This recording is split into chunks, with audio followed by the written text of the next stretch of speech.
Assalamualaikum dan selamat sejahtera. Dalam video kali ini kita akan bincangkan latihan sumatif 5 buku teks tingkatan 2 Sains KSSM muka surat 121 hingga 123.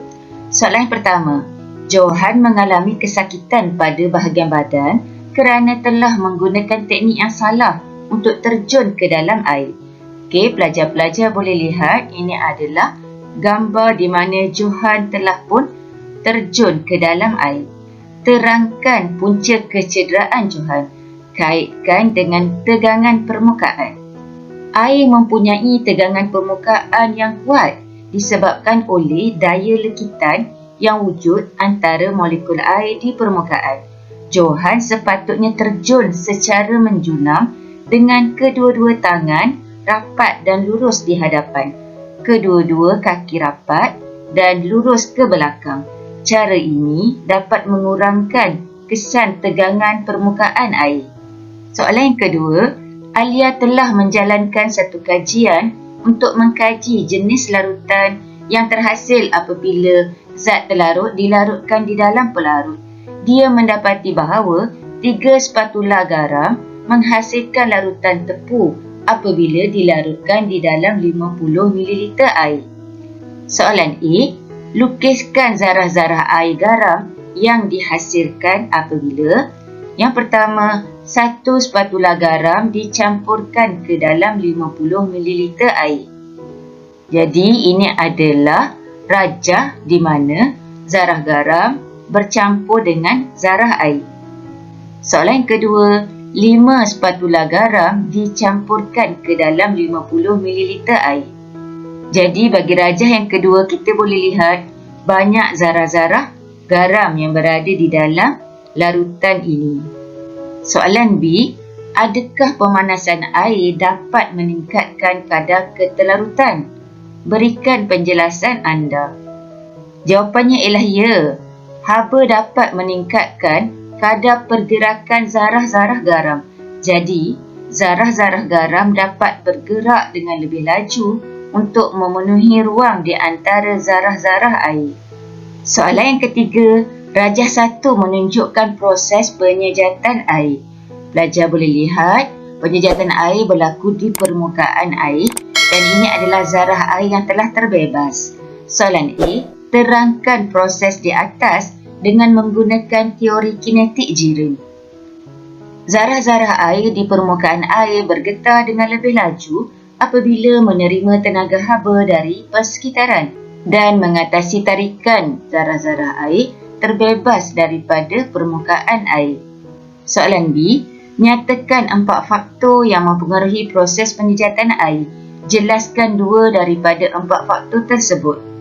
4 faktor tersebut ialah kelembapan udara, pergerakan udara, suhu persekitaran dan luas permukaan air yang terdedah. Penerangannya, semakin tinggi kelembapan udara, semakin rendah kadar penyejatan air. Yang kedua, semakin tinggi suhu persekitaran, semakin tinggi kadar penyejatan air. Yang ketiga, semakin laju pergerakan udara, semakin tinggi kadar penyejatan air. Dan yang keempat, semakin besar luas permukaan air yang terdedah, semakin tinggi kadar penyejatan air. Pelajar-pelajar boleh memilih mana-mana 2 jawapan. Soalan C, antara yang berikut, yang manakah menunjukkan komposisi unsur dalam air? Tandakan right pada jawapan yang betul. Jawapannya ialah rajah yang pertama. Jadi pelajar boleh lihat di sini, air merupakan sebatian yang terdiri daripada oksigen dan juga hidrogen. Soalan yang keempat, padankan bahan-bahan berikut dengan jenis campuran yang betul. Kita ada bahan-bahan dan ini adalah koloid, ampaian dan juga larutan. Jadi kita lihat sos salad adalah contoh koloid. Begitu juga dengan susu. Jus apple ialah contoh bagi ampaian. Begitu juga campuran air dan serbuk kapur. Karbon dioksida di dalam air adalah larutan, begitu juga dengan cuka. Soalan yang kelima, cadangkan satu pelarut bukan air yang boleh digunakan untuk menghilangkan kotoran klorofil. Jawapannya ialah alkohol. Soalan yang keenam, K, L, M dan N merupakan peringkat-peringkat yang terlibat dalam sistem pembersihan air. K ialah proses penggumpalan, L proses pengklorinan, M proses pengenapan dan N proses penapisan. Soalan A, susunkan K, L, M dan N mengikut urutan yang betul. Jadi urutan yang betul ialah bermula daripada proses penapisan, diikuti proses penggumpalan, proses pengenapan dan proses pengklorinan. Jadi pelajar-pelajar susun N, K, M, L. Soalan 6 yang seterusnya ialah soalan B. Namakan dua bahan kimia yang digunakan untuk merawat air di loji rawatan air. Nyatakan fungsi dua bahan tersebut. Jadi jawapannya ialah alum.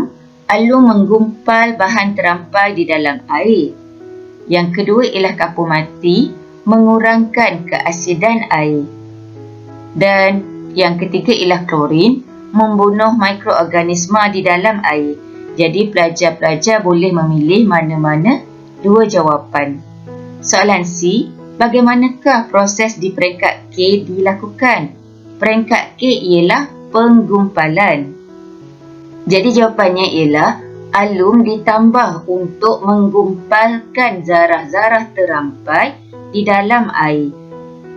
Pelajar-pelajar betulkan dekat sini ya, ini adalah menggumpalkan zarah-zarah terampai di dalam air.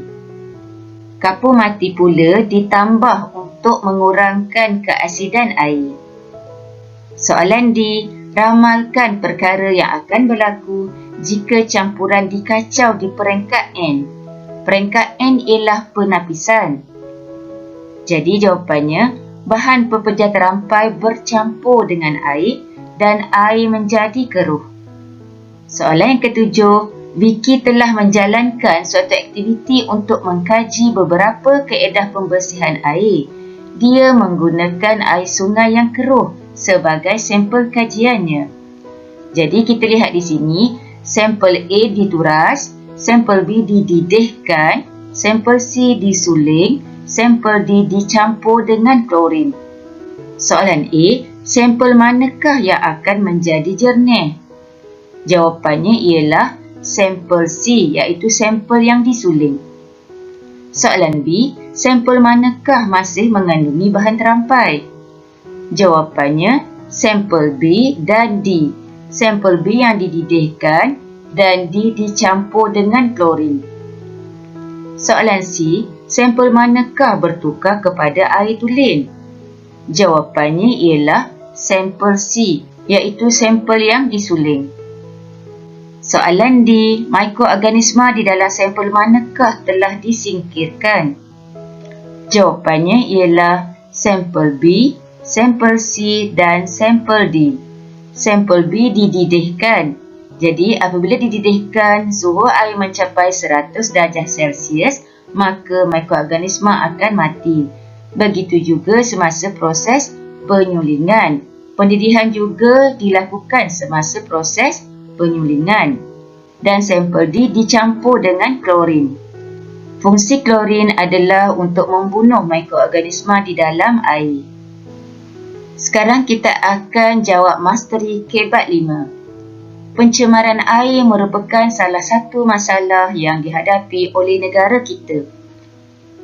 Berdasarkan pernyataan di atas, sediakan satu poster tentang pencemaran air dan kesannya kepada manusia. Ini adalah contoh poster di mana di sini tertera perkataan jangan cemari laut, hidupan laut mati dan kesannya nanti sumber makanan laut berkurang. Jadi kesannya kepada manusia ialah sumber makanan laut akan berkurang. Sotong akan berkurang, ikan, contoh ikan siakap, kembung, ikan cencaru dan sebagainya akan berkurang. Soalan kebat yang seterusnya, Anda diminta untuk membezakan dua bahan yang tidak diketahui dengan mata yang ditutup dengan kain. Anda diberitahu bahawa kedua-dua bahan tersebut sejenis campuran. Apakah soalan-soalan yang anda akan tanya untuk mengenal pasti jenis campuran tersebut? Jadi soalan-soalan yang anda akan tanya ialah, adakah campuran tersebut jernih atau keruh? Adakah campuran tersebut lutsina? Adakah campuran tersebut meninggalkan sisa apabila dituras dengan kertas turas? Cikgu harap semua pelajar telah pun faham latihan sumatif 5 dan masteri kebat 5. Sehingga berjumpa lagi. Teruskan belajar. Semoga video ini bermanfaat untuk semua. Jumpa lagi. Jutaan terima kasih saya ucapkan kepada semua subscribers. Tidak kira di mana anda berada. Teruskan sokongan anda kepada channel saya. Jangan lupa like, komen, subscribe dan aktifkan notifikasi lonceng agar anda tidak terlepas video terbaru daripada saya. Terima kasih kerana menonton video ini. Terima kasih.